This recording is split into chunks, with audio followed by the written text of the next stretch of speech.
What are transaction costs? And in institutional economics, transaction costs are going to be any cost relating to the contract between people who are having a transaction. And buying and selling a product can be one such transaction, but of course contracts are getting more and more complex as the economy evolves. So obviously labor contracts are in this category. Contracts between corporations and subcontractors, those are contracts, but there's going to be all kinds of contracts. So these costs involve information gathering, like figuring out, do you want to enter into a contract? And then the costs of entering into that contract, which might be sort of the time you have to spend sitting down and writing up the contract.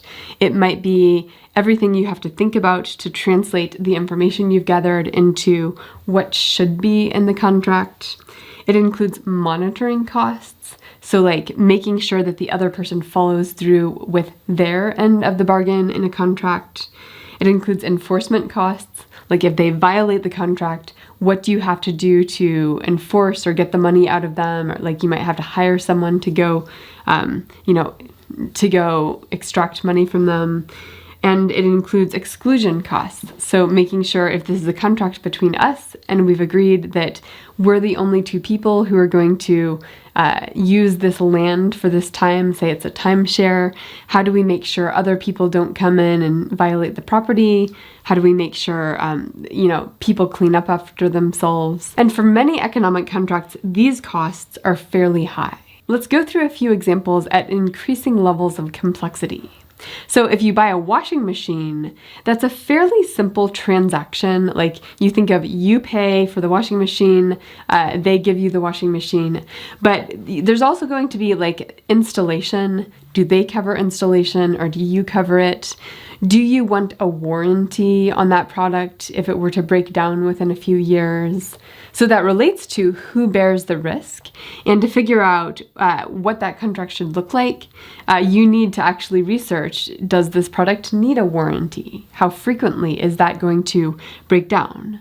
So in figuring out what should be in the contract, information gathering is really key. And then if your washing machine does break down, you're going to have enforcement costs because to make sure that the other side comes and fixes it in a timely manner, you might have to spend hours on the phone fighting with bureaucrats who don't want to come fix your washing machine. And so that time cost and that frustration cost is going to be part of the enforcement cost, even if you wouldn't necessarily have to pay for the person to come fix it.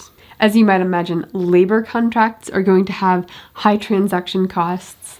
And you might think of hiring a nanny, like a family that hires a nanny.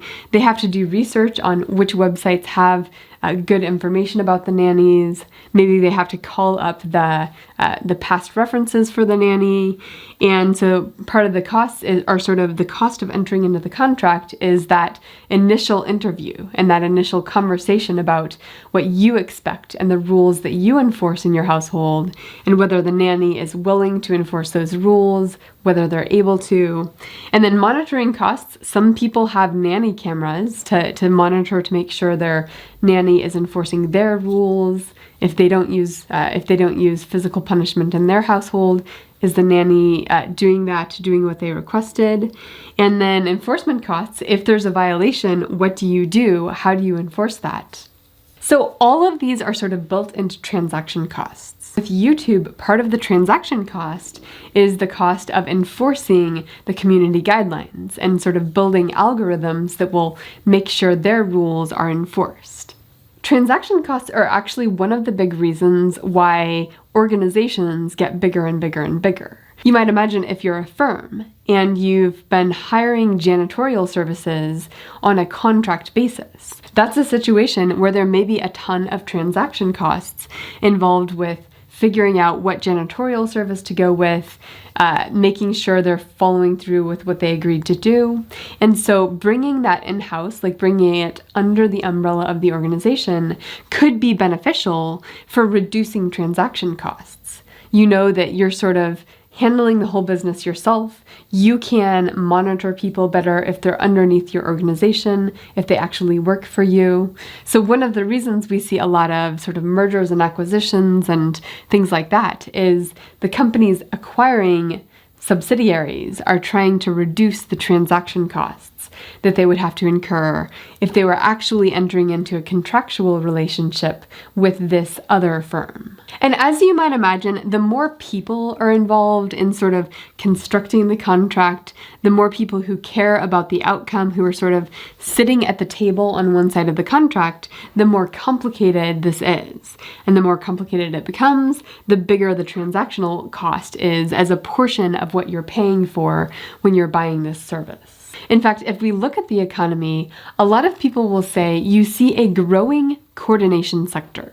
And the coordination sector includes consulting firms and legal advice and financial advice and platforms. It includes all of these different parts of the economy that are sort of managing the contract between two people, either by giving more information or by advising on how to construct a contract or by helping out with the monitoring cost. And some people will say that the portion of our economy that are going to transaction costs of some sort is growing and growing as the economy becomes more complex. So transaction costs are just a huge part of the economy, important to know, and a really important part of institutional economics.